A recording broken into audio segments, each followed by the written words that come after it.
you do, the king will in fact punish you. And so there's a sense in which you want to avoid being punished. So the why is because, well, something will happen to me, something will hurt me. Now we can probably go a little bit further and we can say that good folk, whatever they are, will sit and figure out that, we really can't murder one another if we are to live a life without fear in a society, in a group together.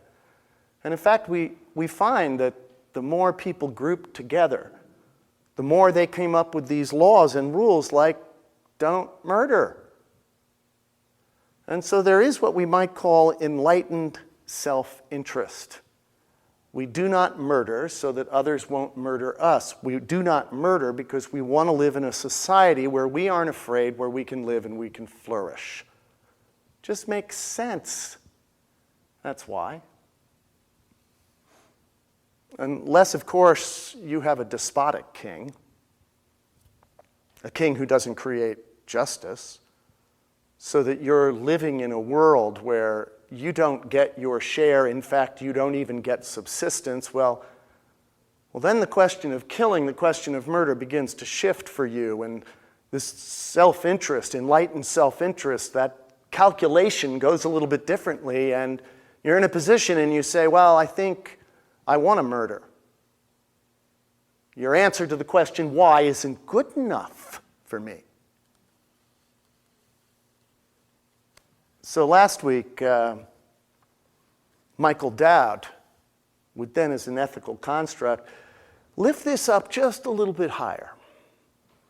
Rather than thinking of a despotic king giving this rule, don't murder, he would have us cast our eyes on the one who created all things, on the God that we know through the facts. An extraordinarily creative God. Gorgeous, if you will. This is a God of beauty. This is a God he claimed of justice.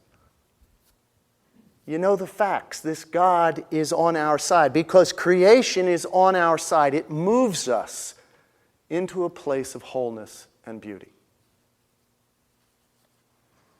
I got to wonder about that one, though. That piece of enlightened self-interest, because if I'm part of this creation, if I live in this creation, that means I live out my life and I don't murder. Why? Because things are going to be better for me if I don't. Because if I go against the tide of natural history, then I'll be swept up. I'll be hurt. I'll be punished in some way. It's an interesting thought, but the calculations, I think, go a little bit differently. Because is there really justice in the world? Do we see it? Can we own it? This God is remarkable. This God is sometimes beautiful. In fact, Dowd mentioned a book last week, I think, by Richard Dawkins. Okay? Any grandparents, you have 9, 10-year-old kids, I read it this week. It's really cool. It's a great book. And it talks about this God, the God of the facts, the God of great beauty. I just want to read you a little piece because he calls it the magic of reality. He says there are 3 kinds of magic. 3 kinds of magic in the world. There's, of course, the kind of magic you get with Harry Potter, the mythic magic. The magic that we hear about in stories. The other kind of magic is the magician on the stage magic. And that stuff is great, of course, he says, unless, of course, the magician tries to tell you it's true, and then that person becomes a charlatan and uses people. But this third kind of magic, this is what the book is about. The third meaning of magic is the one I mean in my title. It's poetic magic. We are moved to tears by a beautiful piece of music, and we describe the performance as magical. We gaze up at the stars on a dark night with no moon and no city lights, and breathless with joy, we say the sight is pure magic.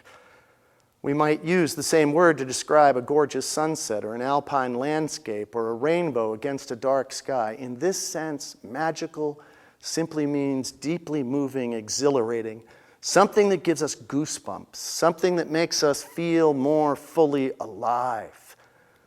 What I hope to show you in this book is that reality. The facts of the real world, as understood through the methods of science, are magical in this third sense, the poetic sense, the good to be alive sense. That God says don't murder, but I wonder if that's enough.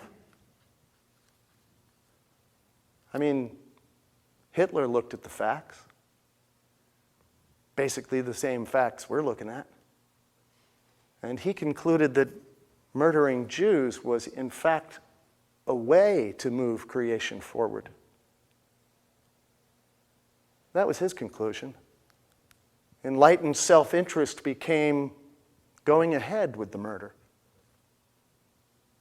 In fact, you have to wonder about a creation where such a thing can even take place. It calls the question of a moral universe into our minds, and we got to wonder, is the universe moral? Is it appropriate for us to say, yes, the God of the facts is a God that's on our side, a God that will reward those who don't murder and ultimately punish those or their children's children who do murder? Somehow I think that particular look at God is limited. That's how I felt about Michael last week. By the way, am not telling you things because he's gone now that I didn't say to him. I said it to him at dinner. Okay? We had a good conversation. Because what I believe Michael's doing is he lifts our eyes up to that gorgeous, magical God. He's showing us the third face of God. I've been talking about the Trinity for quite some time as the first face, the second face, and the third face of God, the I am, the all that is, the I, thou, and the it. He's lifting up the it, and it's gorgeous. But it's incomplete. It's true, but it's partially true.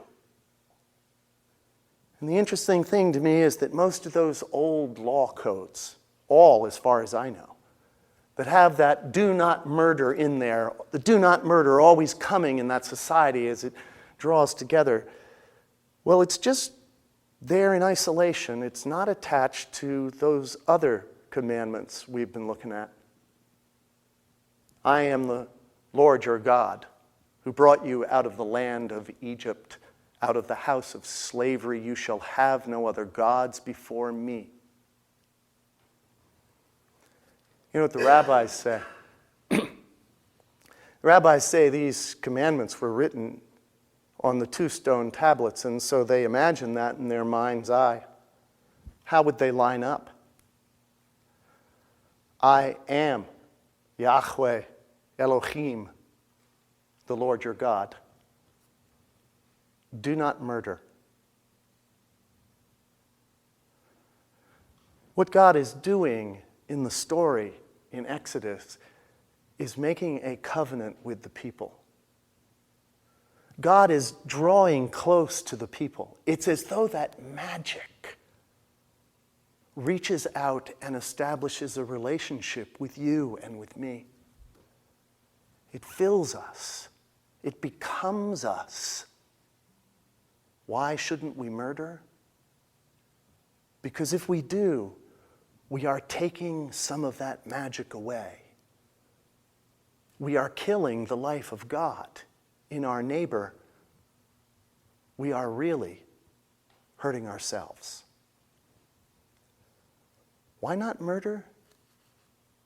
Because the magic is then gone. And we no longer live out our purpose. That's what the Hebrew text gets at. We have a purpose. there is some meaning in our lives, and the meaning is to enter into a relationship with that magic as it comes to us.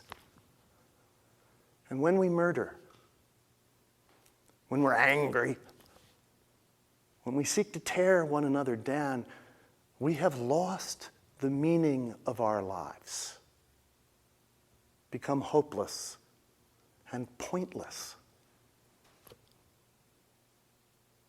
That's why we don't murder. But there's good news in the midst of this, isn't there? Do you know what that means about you? I am God, do not murder. It means that you are the face of God. It means that you carry the life of God within you. It's what gives you meaning and value and worth. The magic of creation, the gorgeousness that Dawkins talks about in this book, and it is astounding sometimes. It is a part of you and makes you beautiful, every single one of you. This is hopeful news, that we shall not murder. For God is a God of deep mystery and deep love. It is not enlightened self-interest. We don't murder because of what is. There's more to it than the out there and the in here. There's the meaning of our life. So Jesus begins to expand on this commandment. I am. Don't murder. I am. Don't be angry. I am. If you have a problem with your neighbor, seek to reconcile and forgive your neighbor. Why do we do these things? Because God lives within us. The magic is expressed through us. It is why we are alive.